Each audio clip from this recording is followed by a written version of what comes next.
Hello, and welcome to KRAD COVID readings. I'm Keith R.A. DeCandido, and this is part 2 of my week-long reading of 30, my one and only, so far, thriller novella, which was done in association with Savile, who created a series called Viral, which had 4 different writers, me, Alex Black, Jordan Ellinger, and Jason Fisher, who all did different takes on a particular theme. This is part 2. Part 1 was Monday. Part 3 will be Friday, so do check it out. Here is 30, part 2.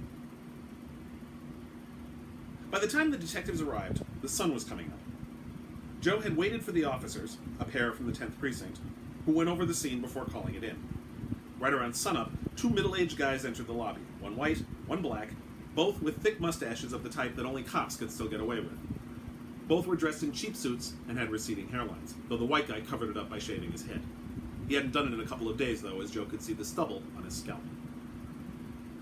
The white guy introduced himself and his partner when they all sat on the cracked leather sofa in the lobby under the nervous eye of the clerk, who left a voicemail message with the owner that was, as yet, unreturned. "I'm Detective Jones. This is Detective Smith." "Yeah, I know," he added, shaking his head. "Joe Lombardo." He shook both detectives' hands firmly. Both men had calloused fingers. "Officer Perez says you're a reporter?" Joe nodded. "For the news." "How did you know the deceased?" "I used to work for the Times, and he was a source when I covered the foreign beat. He was in town, wanted to get together. We met for coffee this afternoon, and he said he wanted to show me something." "And what was that?" Smith asked that question, and he was the one taking notes in his pad. Hesitating only for a second, Joe said, "Dunno, he never got a chance to show me. If you find a flash drive in here, well, then you'll know more than me." It wasn't Joe's first felony, this lie to the police, and he suspected it wouldn't be his last either. But there was no way he was going to tell the cops the specific, especially since Nick hadn't really provided any. Besides, he was hoping to prompt a response, and sure enough, Jones looked over at Perez, the officer who had first questioned him, who was standing at the base of the stairs. "Harry, you guys find a flash drive?" Officer Harold Perez shook his head. "Nah, just an overnight bag with a change of clothes and shit. Didn't have no cell phone, no electronics, nothing." Smith regarded Joe. "You sure about this flash drive?" "Nope," Joe said honestly. He hadn't actually seen it after all. Nick just talked about it, but he didn't show it to me or give me any specifics. For all I know, he was talking out his ass. "Or the flash drive is somewhere safer than a ship motel in Chelsea." "You said he was a source," Jones said. "What did he do for a living?" Joe tried not to smile because he knew how these guys were going to respond. "He's an analyst for the CIA. I covered Oh, shit," Smith said. Jones put his head in his hands. "That's just fucking great. All right, go on." Joe told him what more he could about Nick, but the detectives' hearts were no longer in it. They knew what Joe knew. As soon as the feds found out that an agency analyst was dead, the FBI was going to come in and piss all over their investigation. If Nick died of natural causes, it wouldn't matter. He had been hoping the cops would find the flash drive because then it would be out of his hands. The truth would either come out or it wouldn't, depending on whether or not NYPD could get the drive decrypted before the feds snatched it and all their other evidence. But now he wasn't sure what would happen, or what Nick did with the flash drive. He gave Smith his contact info, put Smith's own contact info into his phone, refusing Smith's business card as the last thing he needed was more random pieces of paper in his pocket, and then left them a hotel, the morning sun blazing in his face as he walked eastward on 23rd toward 6th and the F train home. Oh, fuck that. An empty cab was coming up 8th, and he raised an arm to flag it down. He climbed in, giving his address while muting the display, since he didn't really need an update on what was happening in New York City and the world, what with working for a newspaper and all. As the cab turned onto 23rd, and then again onto 7th to head south, Joe yawned and realized he should have stopped for more coffee before grabbing the taxi. At least he was likely to make it home in time for Kane's shot. The next thing he knew, the cab was slowing down as it approached the corner on which his building lay, pulling in behind a Federal Express truck that was just pulling out into East Broadway's traffic. I totally zoned out. Sheesh. Shaking his head and blinking a few times, he pulled out his credit card and ran it through the scanner. "I'm going to take the world's longest nap," he thought, as he stumbled out of the cab and fumbled in his pocket for his keys. Instead, he found his smartphone. Frowning, he took it out and saw that the display was dark even when he pushed the button. Shit! The battery died down again. He usually charged it overnight when he went to bed, but not having actually gone to bed. Upon entering the lobby, the doorman looked up and said, "Oh, Mr. Lombardo, you just got a FedEx." "Okay." Joe wasn't expecting anything, but he got unexpected overnight packages all the time. "Thanks, Ivan." It was a 9x12 flat envelope. Joe took it and felt the sides as he walked to the elevator. The first thing he was able to make out was a square, flat shape, probably a CD or DVD jewel case. He stopped dead in his tracks when he felt the other object, a small rectangle. Flipping the envelope over, he stared at the air bill, but the return address was a stationery store with a Broadway address in Manhattan. The zip put it on the Upper West Side. Oh, sweet Christ, no. Looking around the lobby, he saw a couple of other tenants. That brunette with the small dog, that Wall Street guy who was waiting for his car service to pick him up, plus Ivan and an Asian guy sitting on the lobby bench wearing a shiny New York Yankees windbreaker that looked like he just bought it. Too many witnesses.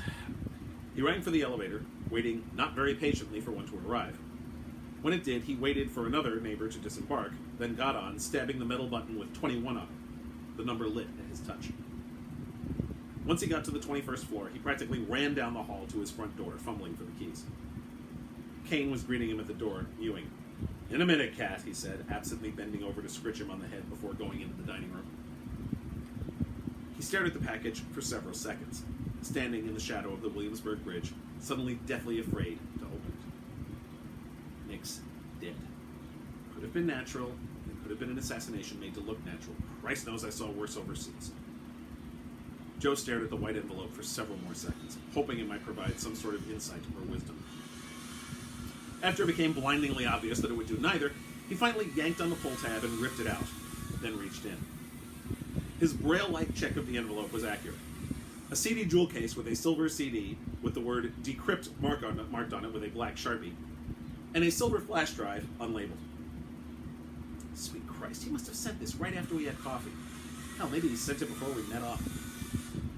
Then he heard the distinctive click of his front doorknob being turned. He did three things at once. He dropped both the flash drive and the jewel case into the pocket of the leather coat he hadn't yet removed.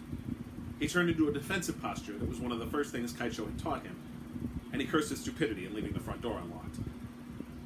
The door opened to reveal a man wearing mirror shades and a black knit wool cap. A rather fake-looking beard covered his cheeks, and he wore an all-black bodysuit that looked suspiciously like Kevlar under a leather jacket, as well as leather gloves. The only identifiable body part was his nose, which was strictly averages.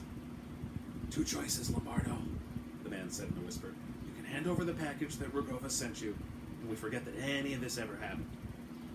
"What package?" Joe asked unconvincingly. The man's head inclined toward the dining room table and the open FedEx envelope. Then he looked back up at Joe. "All right, fine, that package. What's behind door number 2? He smiled under the fake beard. "You're found dead of a heart attack. That hard-drinking journalist lifestyle just did you in. Such a shame." Wishing he had some kind of recording device, Joe said, "So, first you killed Nick, then you..." "Rugova died of a heart attack, too. That's what the ME will say, if it even goes to autopsy. Probably not. Looks natural after all, and it's not like anyone gives a flying fuck about an over-the-hill analyst." The man was moving slowly closer to Joe, probably thinking he was using the cover of the conversation to get close enough to make his move. Which was exactly what Joe wanted him to do. His smile growing into a wide grin, the man modulated into a raspy voice reminiscent of the knight at the end of Indiana Jones and the Last Crusade as he said, "Choose wisely." Joe knew that he could take the first choice. Hand the flash drive and CD over and never have to worry about it. He didn't really know anything, after all, and he'd seen enough of the agency's work to know that they wouldn't do anything to him if he cooperated. And then nobody would know that the CIA was using humanitarian medical aid to pursue their agenda. His potential assassin had moved pretty close. Joe noticed that while his torso was covered in body armor, he was wearing ordinary black sweats, probably for the freedom of movement. "You have to get them to stop it." Alyssa's words echoed in his mind all of a sudden, and he realized that there was no way he could just hand this over. The operative had moved within a couple of feet now. He seemed to be palming something in his left hand, which he was holding gingerly as he moved. Probably where he's keeping the syringe that has whatever he's going to fake my heart attack with. Well, Kaicho had always taught that a ki, yelling as you made a particular move, served several functions. It showed spirit, it got your blood boiling, it added oomph to your technique. But it also could serve as a distraction, as your opponent is likely to be sufficiently surprised by you yelling that he misses your technique entirely. So when Joe shouted, "Hey!" at the top of his lungs, the operative hesitated for a split second, which was more than enough time for Joe to lift his leg and bring his foot down hard on the man's left leg, just below the knee. It was, he felt, a pretty darn good joint kick, given that he was wearing sneakers and was sleep-deprived. Joe heard a very satisfying snap of bone at the impact on his leg, a foot on his leg, and his opponent cried out, "Aye!" A syringe fell to the hardwood of the dining room floor with a light clink. The operative shoved an arm toward Joe's chest, which he managed to deflect somewhat, but the impact still pushed him back a bit, as he stumbled out on one of the dining room chairs. As he struggled to his feet, the operative, now hopping on his right leg, pulled out a Luger 22 with a suppressor from a shoulder holster under the leather jacket. That would be plan B, Joe thought grimly. The 22 didn't have enough recoil for the bad guy to lose his balance, to Joe's disappointment. Right, like he's going to bring a Desert Eagle for a covert kill in a Jagunda apartment building in the biggest city in the world. As he raised the Luger, Joe reached out with his left hand and grabbed the weapon by the suppressor and pushed it so that the barrel was facing the window. The operative's finger squeezed on the trigger and a bullet flew out of the barrel with a tearing the crap out of his windowsill. Heat seared into Joe's left palm as the suppressor got very hot and he had to let go. As he did, he slammed his right elbow into his attacker's jaw, followed quickly by a palm heel to his nose. The operative screamed in pain, but not from the strikes to the face. Right afterward, he stumbled back, accidentally putting weight on his shattered left leg. The palm heel might have been a better idea if Joe's hand hadn't just been burned. He hissed in pain, shaking his hand as the operative fell backward, latching onto the kitchen counter for support with his left arm. He still held the Luger in his right. Joe had never been so happy to see Kane in his life. The cat wandered in, wondering what all the fuss was about and why it was disturbing his nap. The operative looked away for just a second before turning back, but Joe took advantage of the oh-so-brief distraction to jump feet first toward the operative. His feet crashed into the body armor, and the pair of them fell to the hardwood in a tangle of arms and legs. It was, quite possibly, the worst jumping sidekick he'd ever delivered, but he'd take it under the circumstances. Using his right hand, he pushed himself to his feet. The assassin was now on the floor, unhurt. Joe kicked him in the Kevlar, but now on the floor and with the busted leg, he'd have a hard time getting up. Better yet, he had dropped the Luger. Joe couldn't see where, but at this point he didn't give much of a damn as long as the assassin wasn't holding it. In the movies and on TV, people punched folks in the jaw. In the real world, that was ill-advised, as it didn't hurt the person you were punching all that much, and it did a number on your fist. The temple was a different story, as the skull was softer there and you could do serious brain damage. Having only half a second to mull, Joe considered and rejected a punch as he'd have to bend over. Better to keep with what was working, his feet. So he stepped on the guy's head. Joe stood over the man who tried to kill him, blood pouring from his nose and mouth and from cuts all over his head, particularly near the left temple. He was moaning incoherently. Somewhere in the room was a .22 caliber pistol that Joe could use to shoot this man down. His years in the killing fields of Kosovo and the brutal desert of the Persian Gulf had taught Joe that life was very cheap. People killed for much worse reasons than this. Joe was defending himself, after all, against a man who broke into his home and tried to end his life. Had already ended the life of a friend. The Luger was sitting on the kitchen floor, frighteningly close to where Kane was mewing, demanding to know what was going on. Joe walked over to where the pistol was and picked it up with his right hand. Flexing his left hand, which was stinging badly from the burns, he held the .22 with his right, aiming the suppressed muzzle right at his opponent's face. The assassin moaned a few more times. Although he'd used firearms any number of times in his life, they'd always been under controlled conditions at ranges and such, and he'd always aimed the weapon at an inanimate object. This was the first time in his life he'd aimed it at a human being. And if he pulled the trigger, he'd be taking a human life. The moaning stopped. Now Joe could only hear the sound of his heart slamming into his ribs and his own rather labored breathing. His left hand stung like a son of a bitch, and his mouth was filled with the bitter almond taste of adrenaline. Could be worse, mate. Could be you over there. Joe could not squeeze the trigger. He turned and ran out of the apartment. Tall, dark, and violent probably had people expecting a check-in. And when they didn't get it, they'd likely send in backup that would be less susceptible to his mad karate skills. Making sure the safety was on the Luger, he dropped it in his right coat pocket, hoping to hell he wouldn't need it, completely unsure if he'd be able to use it if he did. Unwilling to wait for the elevator, nor to be in an enclosed tin can where he'd be trapped with any more potential assassins, he took the stairs down all 21 flights. At least on the staircase, he had somewhere to run. Of course, there were security cameras in the elevators and none in the stairwells, But Joe preferred to survive an attack by a foe the cops couldn't identify than die in an attack by someone who was easily caught. By the time he reached the bottom of the stairs, sweat was dripping off his forehead. His breathing had become even more labored, something he wouldn't have believed possible when he was pointing the Luger at the assassin, and his leather coat felt stifling. Having gone all the way to the basement, he fell more than walked through the metal door. No sense in letting Ivan see me leave. Better for him to call the backup. Better for him to tell the backup, why yes, Mr. Lombardo went up to his apartment. Then they'll waste time going up 21 flights and finding their colleague on the floor.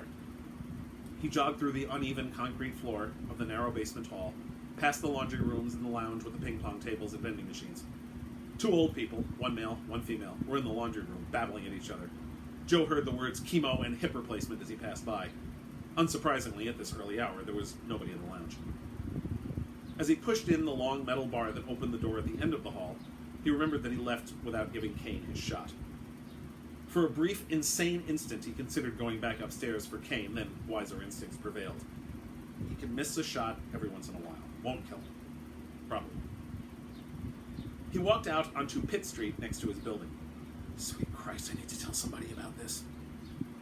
Reaching into his pocket, he pulled out his smartphone, trying to figure out who it made the most sense to call, and then he remembered that he hadn't charged the damn thing. And he left his laptop upstairs. Nice job, asshole. He walked down Pitt Street, trying so desperately to look casual that he knew he had to be failing, dabbing his forehead with the sleeve of his coat. It was a chilly November morning. It wouldn't do to be sweating like a stuck pig. The worst thing he could do right now was be noticed. Where is it? Maybe if I look like a homeless person. Joe shook his head and laughed at the very thought. People will just ignore me like they do all the other homeless. Get your head out of your ass, Lombardo. Walking north on Pitt Street, he looked in vain for a working payphone. He hadn't even touched a payphone in who knew how many years. The advent of cell phones had significantly reduced their usefulness. Once upon a time, the payphone had been the newspaper reporter's bread and butter. Hell, there was a time when Joe could tell you the location of every working payphone in Manhattan, including each of the last 4 remaining full phone booths with the sliding doors that enclosed you completely. They were all on West End Avenue. Joe used to walk all the way to West End just to use one. Now, though, he was nowhere near West End, and intact payphones were rarer than a spotted owl. Here the mouthpiece missing, there the earpiece ripped out, here the wire cut, there the entire unit missing. When he finally found a phone in one piece on the corner of Pitt and Grand, he realized that, even if he had the first clue who to call, he didn't remember anybody's number. They were all stored in his smartphone. Even Detectives Smith and Jones were in his phone. Good job declining to take their business cards, dumbass. He couldn't even remember what precinct those 2 were from. There was always Ed, but Joe realized with a shock that he had no idea what Ed's direct line was either. Still, he made a beeline for the phone, almost crashing into a guy wearing a blue Yankees jacket, who in turn nearly bumped into a woman with a stroller. The woman cursed the guy out while Joe snagged the phone from the metal hook. Gotta love this town. And then Joe recalled that he could call 411, get the main daily news number, and get transferred to Ed. Good, that'll work. He put the phone to his ear and heard nothing. Fuck! He slammed his finger on the hook a few times to hang it up and release it again, but there was no dial tone. Then, suddenly, he couldn't move. His legs had turned to rubber, the sweat continued to gush out of his forehead, and his heart felt like a fist was clenching it. What the fuck is happening here? He was having trouble breathing. For a moment, he closed his eyes, tried to inhale through his nose, hold it for a few seconds, then exhale through his mouth. This was how he always felt after about an hour after a sparring class ended. Of course, his usual solution under those circumstances was to pour a glass of Jim Beam, lay down on the couch, and watch random TV channels until he fell asleep. After he felt his breathing was, if not under control, at least somewhat manageable, he opened his eyes. The first thing he noticed was a giant red edifice about a block away at the corner of Pitt and Broome. The 7th Precinct. Good. Yes. Go to the cops. Report the crime. Somebody did break into my apartment after all. I think I'll be a pretty convincing hysterical person who had to get out of his apartment in a hurry with an uncharged phone. This'll work. He walked up Pitt, trying to hold it together. His knees had other ideas. At one point, they buckled, and he stumbled to the sidewalk. Just as he did so, he heard a distinctive whistle go over his head, followed by a small but powerful clink. Too many years in war zones made Joe intimately familiar with those 2 sounds. A sniper bullet. Fuck! The whistle had started to his right and gone over his head to hit the sidewalk to his left. Whirling his head around, he saw a red brick building across the street with a low roof. He saw the glint of the early morning sun on metal and a figure kneeling. Sniper. Dimly, he registered that other people had noticed too. There were a few dozen people on the street, and they were either ducking or screaming or shouting or something. Suddenly, the crash reversed itself, and Joe found himself bursting with energy. He devoted this to a single action: running. To his dying day, he would never know why he picked the direction he chose to run in, nor would he remember any details from when he started until he came to a sweaty, exhausted stop in front of a beautiful red and white brick neo-Renaissance edifice. Looking around, he saw no signs of any snipers, nor anybody chasing. All he saw were people glancing at him with slightly confused or annoyed expressions before moving on with their lives. He also realized that he was exactly where he needed to be, because the beautiful building he was standing in front of was the Seward Park branch of the New York Public Library. They had computers with internet connections. He could email it. Unfortunately, the library would not actually open until 10. With a couple of hours to kill, he wandered over to Canal Street to a dim sum place that served breakfast. He ordered a large, desperately needed coffee and banana French toast.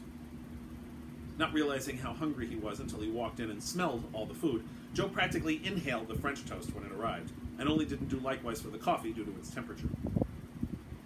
After wolfing down the last of the banana French toast, he leaned back in his chair, and his eyes fell on a payphone.